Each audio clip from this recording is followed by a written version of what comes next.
नमस्कार दोस्तों, धर्म रहस्य चैनल पर आपका एक बार फिर से स्वागत है। आज हम एक नए अनुभव को लेंगे जो कि एक व्यक्ति ने कुछ प्रश्नों के माध्यम से पूछे हैं और जो प्रश्न हैं वह साधक प्रश्न और उत्तर श्रृंखला में शामिल किए जा रहे हैं। तो चलिए पढ़ते हैं इनके पत्र को और मूल रूप से इनके प्रश्नों को। धर्म रहस्य के गुरुजी सूरज प्रताप को चरण स्पर्श। गुरुजी, मैं आपका एक पुराना व्यूवर हूँ। मैं आपकी वीडियो को जनवरी 2019 से देख रहा हूँ। गुरुजी, मेरे कुछ विशेष पारलौकिक अनुभव हैं जिसे मैं आपके चैनल पर भेज दूंगा, पर आप केवल मेरे साधक प्रश्न उत्तर श्रृंखला को शामिल कर इनके उत्तर देने की कृपा कीजिए। और इनके कुछ जो प्रश्न हैं वो इस प्रकार से हैं। कुछ आत्माएं बुरी होती हैं किंतु शक्तिशाली वो क्यों होती हैं? क्या पवित्र हृदय वाले लोगों को आत्माएं कुछ नुकसान नहीं करती हैं? क्या हमारे आसपास अच्छी आत्माएं होती हैं? अगर हाँ, तो उनसे संपर्क कैसे करें?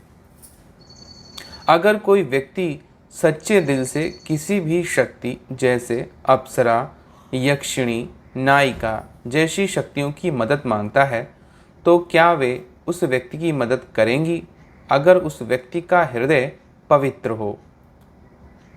अगर किसी व्यक्ति को हमने मित्र रूप में सिद्ध किया है और वह हमें संभोग के लिए बार बार कहता है पर हमारा मन नहीं करता है, तो क्या संभोग न करने से वह शक्ति नाराज हो सकती है? गुरु जी, इस पर वीडियो आप जल्दी बनाइए और अनुभव मैं आपको जल्दी भेज दूंगा। मेरी उम्र केवल 17 वर्ष है। आपका धन्यवाद गुरु जी। तो यहाँ पर इन्होंने कुछ प्रश्न पूछे हैं जिनके उत्तर मैं आप लोगों को देता हूँ। सबसे पहले इन्होंने प्रश्न पूछा है कि कुछ आत्माएं बुरी होती हैं और वो इतनी शक्तिशाली आखिर क्यों होती हैं?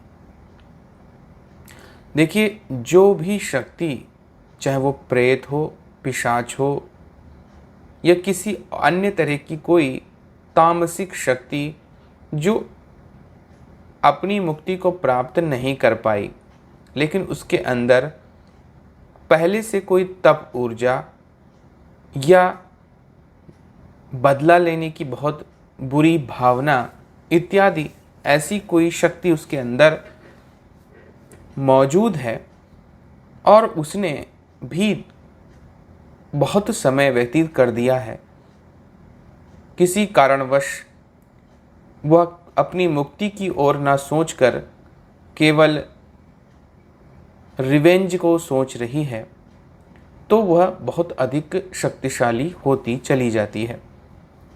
ऐसी आत्माएं बुरी होती हैं क्योंकि वह किसी का भला नहीं सोचती, सिर्फ अपनी इच्छा को पूरी करने के लिए तेजी से दौड़ती हैं। ये बहुत अधिक शक्तिशाली होती हैं और इनको सिद्ध करके व्यक्ति अपनी इच्छाओं को पूरी कर सकता है, लेकिन यह स्वयं किसी के काबू में जल्दी नहीं आती हैं और ज़्यादातर तामसिक शक्तियाँ होती हैं जो शमशान या किसी विशेष स्थान पर विराजमान होती हैं। अगला प्रश्न है, क्या पवित्र हृदय वाले लोगों को आत्माएं कुछ नुकसान नहीं करती हैं? इस प्रश्न का उत्तर यह है कि हृदय के पवित्र होने से आत्माओं का कोई लेना देना नहीं होता है। आत्माएं उनकी खुद की सोच से अपने उद्देश्यों को पूरी करने के लिए वह कुछ भी कर सकती हैं। इसलिए पवित्र हृदय होने पर भी कोई आत्मा आपको नुकसान पहुंचा सकती है, क्योंकि उस का उद्देश्य स्वयं की इच्छा पूर्ति है, आपके हृदय को देखना नहीं है। जैसे दुनिया में अच्छे लोगों को केवल अच्छे लोग ही मिले, यह आवश्यक नहीं होता। अच्छे लोगों को बुरे लोग भी मिलते हैं और अच्छे लोग भी। ऐसा ही आत्माओं के साथ में भी है। अब अगला प्रश्न आपने पूछा है कि क्या हमारे आसपास अच्छी आत्माएं होती हैं, और अगर वो होती हैं तो उनसे संपर्क कैसे किया जाता है। तो देखिए, कोई भी आत्मा अच्छी है यह तभी पता चलता है जब वह शक्ति आपके संपर्क में आएगी और फिर वह आपको नुकसान पहुंचाने के बजाय आपकी सहायता करने की कोशिश करेगी।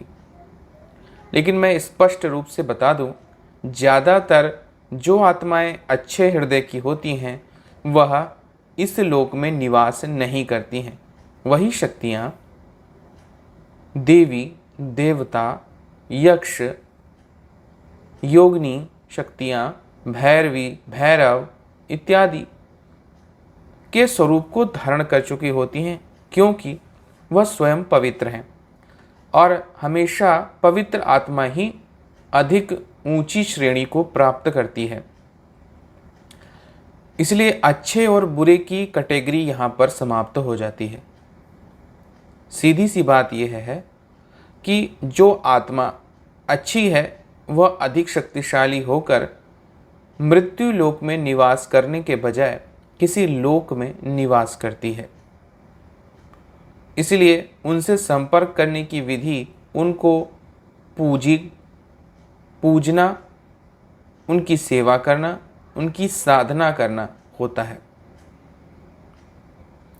तभी उनको आप अपने संपर्क में प्राप्त कर सकते हैं। अब अगला प्रश्न आपने पूछा है कि अगर कोई व्यक्ति सच्चे दिल से किसी भी शक्ति जैसे अप्सरा, यक्षिणी, नायिका की मदद मांगता है तो क्या वह उस व्यक्ति की मदद करेंगी अगर उस व्यक्ति का हृदय पवित्र हो। अगर आपको किसी की हेल्प चाहिए तो आपको उसके पास जाना पड़ता है, उससे बातचीत करनी पड़ती है, फिर उससे प्रसन्न करके उसको अपने कार्यों में मदद लेनी पड़ती है। यही दुनिया की रीति है। ऐसा ही यहाँ पर भी होता है। आप सीधे किसी से मदद मांगेंगे तो वह आपकी बात क्यों सुनेगा। वहीं आप उसे अगर प्रसन्न कर लेते हैं, चाहे वह साधना के माध्यम से हो, सिद्धि प्राप्त करने की इच्छा से हो, या आपने उनकी थोड़ी बहुत पूजा की हो, तब जब आप इन शक्तियों से मदद मांगेंगे तो वह अवश्य ही आपकी मदद करने की कोशिश करेंगी। जितनी अधिक आपकी और उसके बीच में प्रेम संबंध स्थापित होंगे, उतना ही अधिक वह शक्ति आपकी मदद करेगी। इसमें हृदय पवित्र होने से वह शक्ति भी प्रसन्न होती है। लेकिन कोई नकारात्मक या अपवित्र हृदय वाला व्यक्ति भी ऐसी शक्तियों को प्रसन्न करके अपनी मदद मांग सकता है। तो इससे आप समझ गए होंगे कि किसी व्यक्ति के हृदय का पवित्र होना किसी शक्ति के सहायता के संदर्भ को नहीं दर्शाता है। केवल इष्ट देवता,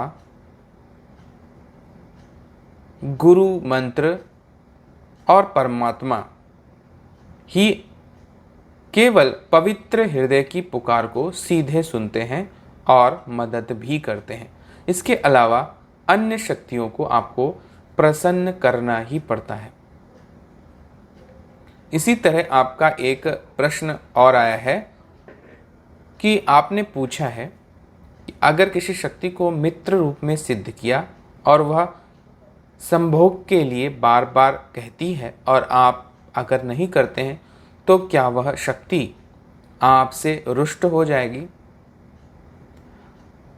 यहाँ पर आपको एक बात समझने की चेष्टा करनी है, आपने कौन सी शक्ति को किस उद्देश्य से सिद्ध किया है। आपने अगर भोग देने वाली किसी शक्ति को सिद्ध किया है तो वह भोग के लिए तो बार बार कहेगी ही,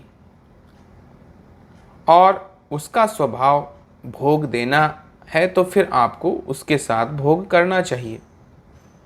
लेकिन अगर ऐसी शक्ति जिसके स्वभाव में यह चीज़ें नहीं हैं, वह कभी आपसे इस मांग को रखेगी ही नहीं, और फिर जब आपसे कोई मांग रखेगा ही नहीं तो फिर ऐसी चीज़ें आपके जीवन में घटित होंगी ही नहीं। रही बात ऐसी शक्तियों को आपने पहले जिस रूप में पुकारा है, वह उसी रूप में अधिकतर आपके साथ रहती हैं। वैसे तो शक्तियाँ जब तक कि वो तामसिक ना हों जबरदस्ती नहीं करती हैं, लेकिन दूसरी तरह की शक्तियाँ आपसे पूछती हैं पहले, और आपको केवल प्रसन्न रखने की कोशिश करती हैं। इसलिए ऐसा कुछ नहीं है कि अगर आपने उसके बार बार निवेदन को नहीं स्वीकारा तो वह नाराज हो जाएगी। केवल तामसिक शक्ति ही नाराज हो सकती है। तामसिक शक्ति नाराज इसलिए हो जाती है क्योंकि वह अपनी इच्छाओं में पहले से ही बहुत ज़्यादा फंसी हुई है। राजसिक शक्ति और आपकी सात्विक शक्ति कभी भी आपसे इस कार्य के लिए नाराज नहीं होती है। उसकी इच्छा आपकी इच्छा होती है, क्योंकि जैसा व्यक्ति का स्वभाव होता है वैसा ही वह स्वयं होता है। सात्विक शक्ति आपकी इच्छा अधिक सोचेगी और उसी अनुसार कर्म करेगी। राजसिक शक्ति आपके लिए क्या अच्छा है वह अपनी इच्छा से आपको देने की कोशिश करेगी। तामसिक शक्ति स्वयं क्या चाहती है वही आपसे करवाने के सदैव प्रयत्न करती रहती है। लेकिन इन्हीं में अंतर ये देखने को मिलता है कि तामसिक शक्ति सबसे जल्दी सिद्ध होती है, राजसिक उसके बाद, और सात्विक सबसे देर में सिद्ध होती है, क्योंकि वह उत्तम है और उत्तम शक्ति को प्राप्त करना सदैव कठिन माना जाता है।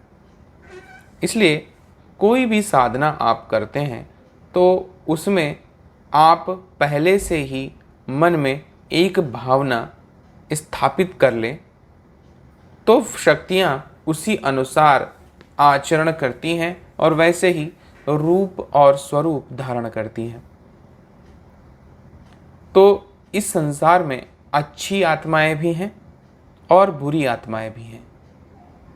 अच्छी आत्माएं देवताओं की श्रेणी को पकड़े हुए हैं, बुरी आत्माएं भूत, प्रेत, पिशाच इत्यादि निम्न श्रेणियों को पकड़े हुए हैं।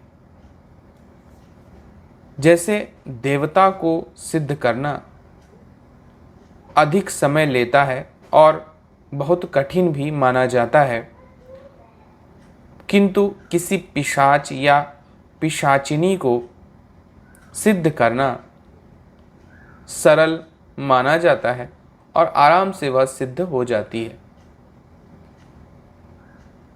इसी कारण उसमें, क्योंकि आपको प्राप्त करने की तीव्र इच्छा है, देवता को प्राप्त करने की इच्छा आपके अंदर हो सकती है, उस देवता को आपको प्राप्त करने की इच्छा नहीं होती है।